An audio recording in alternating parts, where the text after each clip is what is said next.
Je crois qu'il suffit de peu pour être heureux. Se promener aux côtés de celle qu'on aime depuis toujours, dans une ville qu'on connaît par cœur, mais qu'on se plaît à découvrir à nouveau, et même dans ce lieu qu'on a arpenté il y a peu, ce plaisir de prendre des libertés avec le chemin parcouru la première fois, s'en servir pour découvrir de nouveaux endroits, avec cette capacité de se perdre dans un lieu familier. Se laisser aller, flâner, prendre des photographies, parler à cœur ouvert, détacher des contraintes du quotidien, des heures insouciantes, bien heureuses, dans cette belle lumière d'hiver, apaisée par la douceur de l'air et ses lumières prometteuses. On marche en ville, à travers le dédale des petites rues pavées de la butte aux Cailles, sans touristes en cette saison, avec le détachement doucement rêveur du lecteur qui, en plein milieu d'une phrase, porté par la beauté de l'agencement des mots, les idées et les images qu'ils accumulent en lui, leur étrange musicalité qui ravive un souvenir lointain, et d'image en sensation l'en l'éloigne pour le transporter ailleurs, très loin du livre, de ce récit, à 1000 lieues de ce qui l'entoure, l'endroit où il se trouve, pour le plonger dans un monde parallèle qui n'est pas celui du rêve, mais qui s'y apparente dans ses secrets soubresauts. Je crois que cela s'appelle le bonheur.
Au début, c'est rigolo.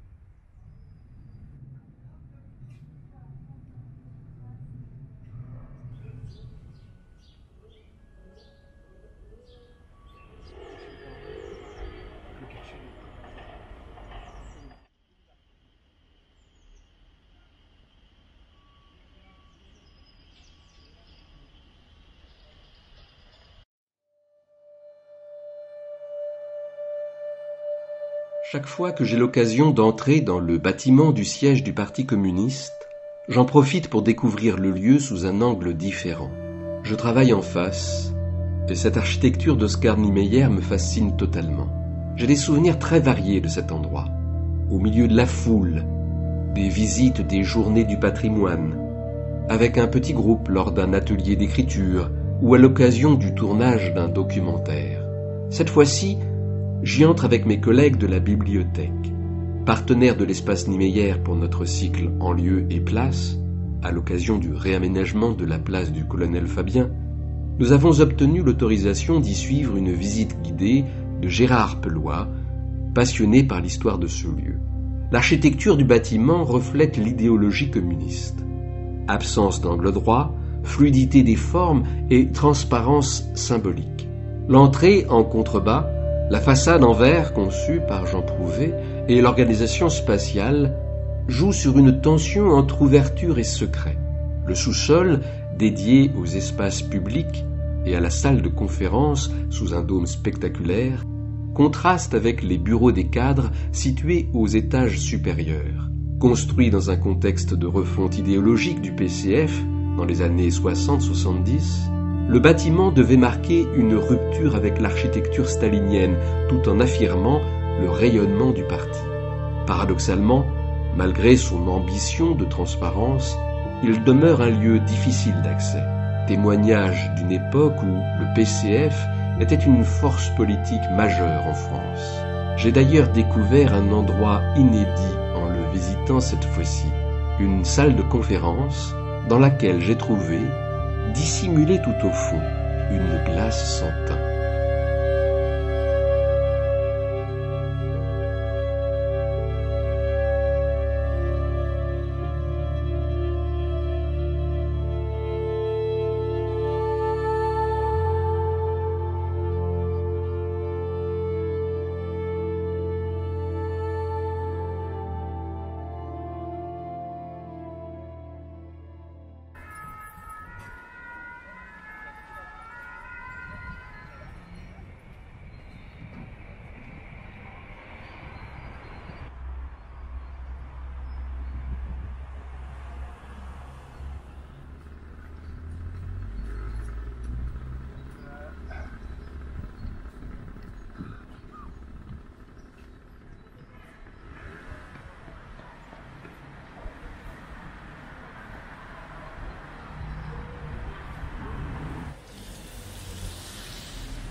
Une journée à part, consacrée à la lecture, à l'échange autour de textes qui cherchent un soutien pour être édités, autour de projets d'autrices et d'auteurs qui demandent l'aide de la commission poésie du CNL.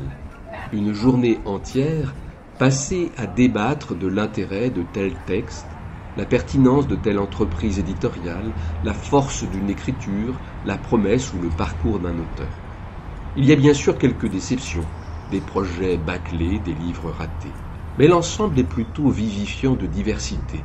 Chacun autour de la table a son quota de livres pour lequel il doit écrire au préalable une note d'une page en précisant sur la plateforme en ligne si son avis est favorable ou défavorable. Le travail pour cette fiche est rémunéré. Par contre, la présence à la commission n'est pas défrayée. Dans mon cas, je dois prendre un jour de congé. Le midi, on est invité au restaurant. Le plus souvent, on mange sur place.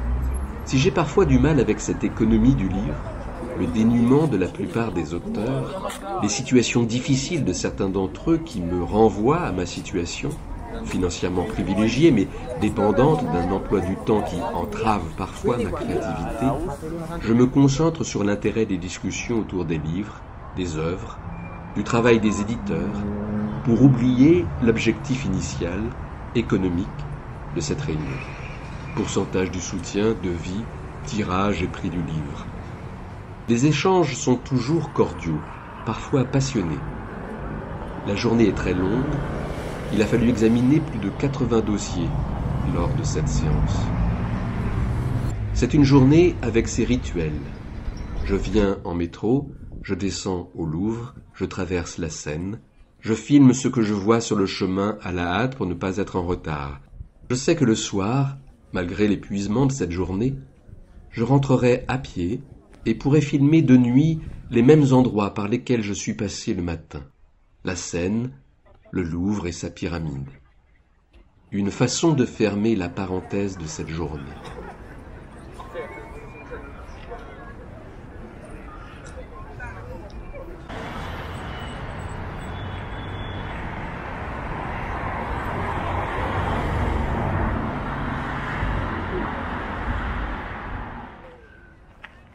C'est assez rare que je revienne filmer le même endroit. Ce mois-ci, je suis venu 2 fois au Jardin des Plantes. La première fois, c'était à l'issue de notre promenade, but aux cailles avec Caroline. J'avais filmé quelques plans vite faits ce jour-là, mais j'avais repéré une colonne de fumée blanche provenant du sous-sol, sans doute d'une canalisation de chauffage. Comme le feu, la fumée me fascine. Je peux rester des heures à suivre ces mouvements hésitants, changeants. Je suis donc revenu pour filmer cette fumée.